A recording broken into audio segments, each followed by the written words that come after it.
believe in his character, his nature, who he is. Like that men typically really need that.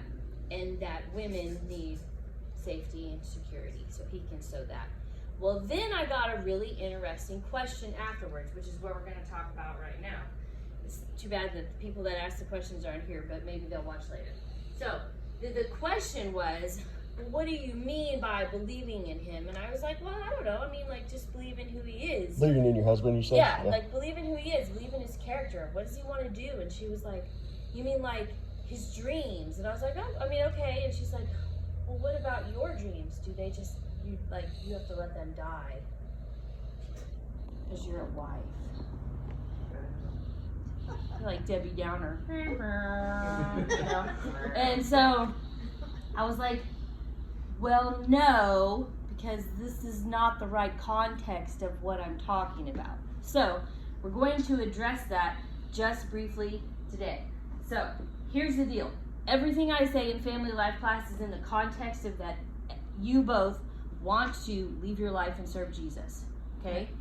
If you just want your life to be better, then I'm not talking to you. You need to get a therapist instead, because that's not me. Yeah. So I'm talking parenting, finances, marriage, solely in the context of you both have a goal of growing up in maturity to look just like Jesus, okay? So that's first. Yeah. Second, typically there's two pictures, there's two camps when it comes to dreams. I've lived in both. The first one is, this is where I spent the majority of my time. God is a little bit like Zeus. He's far away. He's probably a little angry and scary. But we love him and we want to keep him happy. So that means whatever we dream of doing, we need to kill it and let it get on the altar and die. Okay? Get in your prison. 2 more years. Get on your cross, you piece of foul flesh. Like that, okay? So that's this camp. It's very legalistic. You always feel like you're never going to do enough or do it right. And then you come out of that and you go this way, which is that, no, he's Papa God. He looks a little like Santa Claus, and he loves me very much and wants me to have all of my dreams come true. And he tells me who I am every morning. And so you kind of go swing the other way because he loves me. And even if I was the only person here, he would have sacrificed everything because I'm so important and special, right? Okay? And in this camp you have, what do you dream of? What do you want to do? That's God speaking to you. That's how you know God's will for your life is, what do you dream? Okay, guys. Both of these places really suck, okay? Because guess what? Dreams are like emotions. They change, okay? God gave you the ability to have them. No, he's not speaking to you through them. Yes, they are a very good indicator of your motive.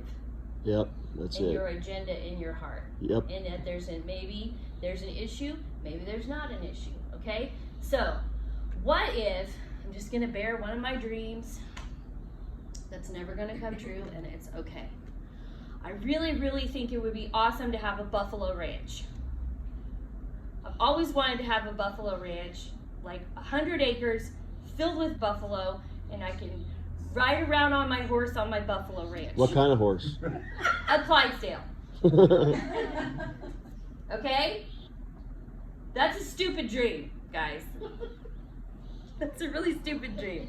And it's not God speaking to me or giving me direction for my life. It's just, I think that's cool.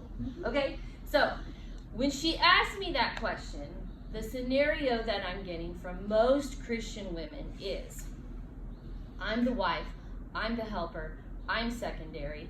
It's my job to die to my dreams and give all my support to fulfilling yours.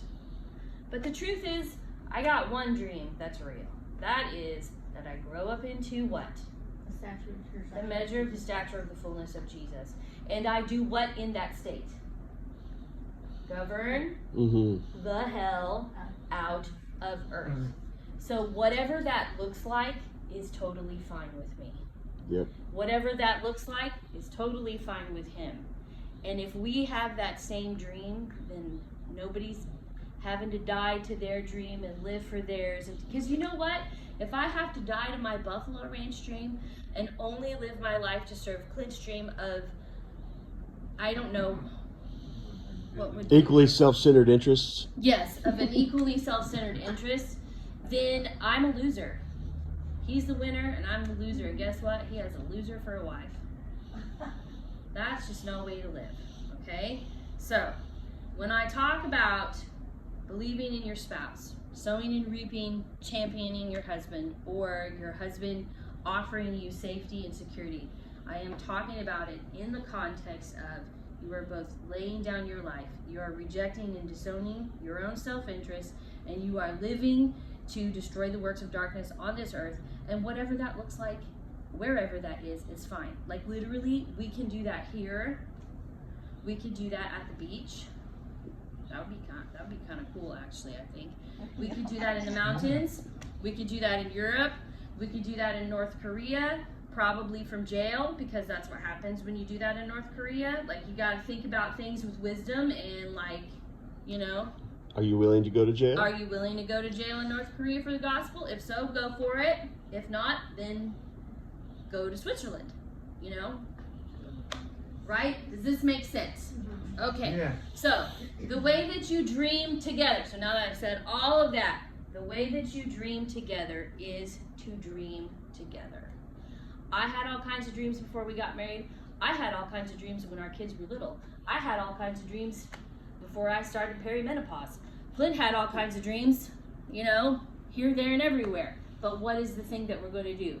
How can we serve Jesus together? How can we destroy the works of darkness more efficiently? Mm-hmm. How can we reach more net? How can we widen the spread of our influence? Okay, that's the kind of dreams that God gets behind. Okay, because they line up with His purpose for us on the earth. Yeah. So, when you're dreaming, just sort of take stock of if you're dreaming of destroying the works of darkness or your Buffalo Ranch. And then use wisdom to place the appropriate level of weight to each thing. Okay? That's my point. Mm-hmm. So maybe the people that ask the question will watch and learn that no, they don't have to die to their dreams for their husband. They do for Jesus. Yeah.